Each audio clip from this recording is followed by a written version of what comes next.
l'Europe, là, les Français voulaient pas. Prenez quand il y a eu l'affaire de la zone euro, qu'il y a eu un vote, la démocratie de la France c'était déjà entamée, c'était déjà commencé, je veux dire, c'était déjà la dictature de l'Europe, la France était déjà une province de l'Europe, c'était déjà décidé, ça a été décidé avant en haut lieu et après on l'a passé de force dans la gorge du peuple, c'est ça qui arrive souvent. Pourquoi? Parce qu'on ne pouvait pas faire l'Europe sans la France, ni sans l'Allemagne.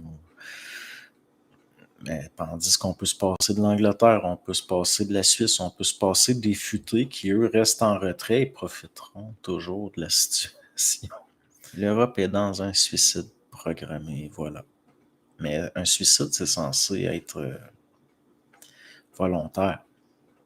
Mais les gens, maintenant, on les conditionne à agir d'une façon, ça n'est pas volontaire.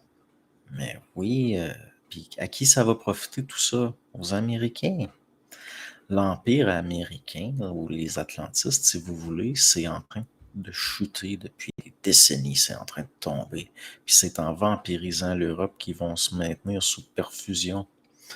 Prenez là la guerre par procuration en Ukraine entre la France et là des pays d'Europe du Nord veulent intégrer l'OTAN. C'est encore, ça sera encore des violations des traités faits dans le temps.